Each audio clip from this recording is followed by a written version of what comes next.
लक्ष्मीनाथसमारम्भां नादयामुनमध्यमाम् अस्मदाचार्यपर्यन्तां वन्दे गुरुपरम्परां यदिराजाय विद्महे श्रीभाष्यकाराय धीमहि तन्नो रामानुजार्य प्रचोदयात् ஆழ்வார்கள் திருவடிகளே சரணம் எம்பெருமானார் திருவடிகளே சரணம் ஜீயர் திருவடிகளே சரணம் யோ நித்யமச்சுத பதாம்புஜயுக்மருக்ம व्यामोगदस्तदितरानदृणायमेणे अस्मद्गुरोर्भगवतोऽस्य दयैकसिन्धो रामानुजस्य शरणं शरणं प्रपद्ये நீரார் கடலும் நிலமும் உழுதுண்டு ஏலார் ஆலமிழந்தொலி மேல் துயிலெந்தாய் சீரார் திருவேங்கடமாமலை மேயாராமுதே அடியேர் கருளாயே.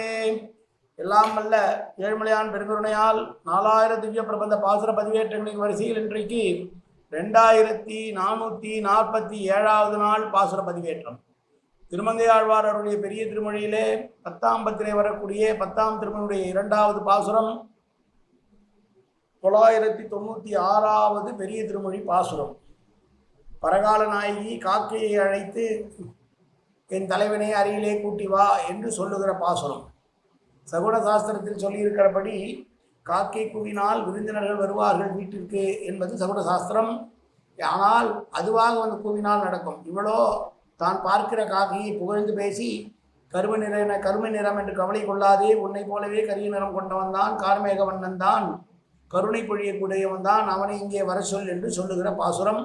முதலிலே தனியன் கலையாமி கலித்வம்சம் கவிப்லோக திவாகரம் இசுகோபி பிரகாசாமி ஆவித்யம் நிகதம் தம வாழி பரகாலம் வாழி கலிகன்றி வாழி குறையூர் வாழ்வேந்தன் வாழியரோ மாயோனை வாழ்வழியால் மந்திரங்கொள் மங்கையர்கோன் தூயோன் சுரமான வேல் நெஞ்சுக்கு இருள் கழி தீபமடங்கா நெடும்பிறவி நஞ்சுக்கு நல்ல அமுதம் தமிழ் நன்மூர் துறைகள் அஞ்சுக்கு இலக்கிய மாரண சாரம் பரசமய பஞ்சு கனலின் பொறி பரகாலன் பணுவல்களே எங்கள் கதியே ராமானுசமுனியே சங்கை கெடுத்தாண்ட தவராசா பொங்கு புகழ் மங்கையர்கோன் இந்த மறையாயிரம் அனைத்தும் தங்கு மனம் நீ எனக்கு தா மாலை தனிவழியே பறிக்க வேணும் என்ன கோலி பதிவிருந்த கொற்றவனே வேலை அணைந்தருளும் கையால் அடியேன் வினையை துணித்தருள வேணும் துணிந்து. இதோ பாசுரம். கரையாய் காக்கை பிள்ளாய் கருமாமுகில் போல் நிறத்தன் உரையார் தொல் புகழ் உத்தமனை வரக்கரையாய் காக்கை பிள்ளாய்.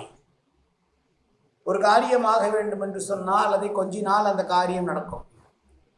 ஒருத்தரை புகழ்ந்து பேசுவது, ஒருத்தர்கிட்ட ஒரு காரியம் ஆகணும்னா அவரை புகழ்ந்து பேசும்போதே அவரை மாதிரி ஒன்று இருக்குன்னு சொல்லணும். இங்கே என்ன சொல்கிறார்? காக்கையை பிள்ளாயின்னு கூப்பிடுறார், கொஞ்சரா காக்கை குட்டியே.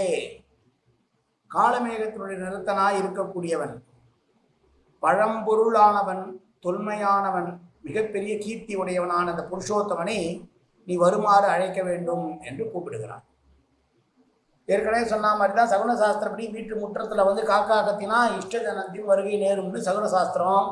ஆனால் இவ அதை காக்காவாக கூப்பிடலை, இவன் காக்காயை கூப்பிட சொல்கிறான். கரையாய் காக்கை பிள்ளை என்கிறார். காக்கை வாயிலும் கட்டுரை கொள்வர் காரணா அருளக் கொடியேன் கருளக் கொடியேனே என்று பெரியாழ்வாருடைய திருமொழி. அது காக்காய் அப்படின்னு கூப்பிடாம காக்கை பிள்ளாயின்னு கூப்பிடுறது ஒரு கௌரவமான பேச்சு. தனக்கு உதவி செய்ய வேண்டும் என்பதனால் உதவி கேட்கிற பொழுது காக்கை பிள்ளாய் என்று அழைக்கிறார். அதோடு சொல்றார், நீ மட்டும் கருப்பு இல்லை, என்னுடைய தலைவனும் கருப்பு தான் அப்படின்னு ஒரு ஒப்பீடு வேற சொல்றார். நீயும் காலமேகத்தை போல இருக்க, அவனும் காலமேகத்தை போல இருக்கான், அவனை கூப்பிட்டு வா. இந்த பாசுரத்தில் ராமபிரானை கூப்பிடுவதாக உணர்த்துகிறார்கள். காரணம், காக்கை சம்பந்தம் ராமாயணத்தில் உண்டு. இந்திரனுடைய மகனான ஜெயந்தன் ராமரும் சீதையும் தனித்திருக்கும் வேளையிலே சீதையுடைய மடியிலே படுத்திருக்கிறான் ராமன். அவன் உறக்கம் கலையக்கூடாது என்று மிகவும் கவனமாக இருக்கிறாள் சீதை. அப்போது காக்கை வடிவிலே வந்த ஜெயந்தன் பெரியாட்டியினுடைய உடம்பின் மீது குறிவைத்து தன்னுடைய அழகால் குத்தத் தொடங்குகிறான்.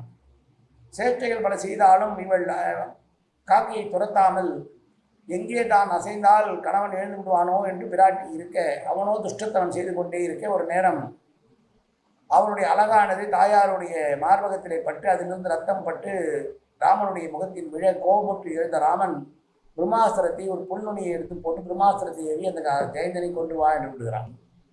அவனும் எங்கெங்கோ பறந்து செல்கிறான். சென்ற இடமெல்லாம் அவனை துரத்துகிறார்கள். ராமபாணத்திற்கு எதுவும் பதில் சொல்ல முடியாது, போ அவனிடமே சரணடை என்று சொல்லுகிற போது எங்கெங்கோ சுற்றிவிட்டு வந்தவன் பொத்தென்று சீதையினுடைய காலடியிலே விழ சீதை மன்னிக்குமாறு ராமனை வேண்டினாள் என்பது காக்கைக்கும் ராமனுக்கும் உள்ள சம்பந்தம். எனவே இங்கு ராமபிரானை இவர் கூப்பிடுகிறாள் என்றே கொள்ள வேண்டும் என்று பெரியவர்கள் கருத்து சொல்கிறார்கள்.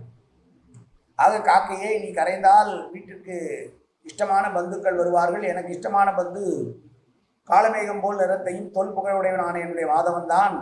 அவனை வர வைக்க வேண்டும், நீ தத்துவாய் என்று காக்கையை கரையுமாறு சொல்லுகிற பாசுரம் இந்த பாசுரம். மீண்டும் ஒரு முறை பாசுரத்தை சேவிப்போம். கரையாய் காக்கை பிள்ளாய் கருமாமுகில் போல் நிறத்தன் உரையார் தொல் புகழ் உத்தமனை வரக்கரையாய் காக்கை பிள்ளாய். காயேன வாச்சா மனசேந்திரியர்வா உத்யாப்தனாவா பிரகதே சுபாவாது கரோமியத்த சகலம் பரஸ்மி ஸ்ரீம நாராயணாயேதி சமர்ப்பயாமி.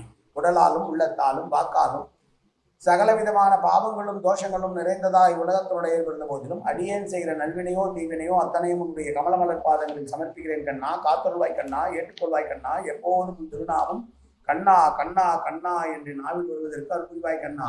சர்வத்திர கோவிந்தநாம சங்கீர்த்தனம். கோவிந்தா கோவிந்தா கோவிந்தா கோவிந்தா கோவிந்தா கோவிந்தா கோவிந்தா கோவிந்தா கோவிந்தா.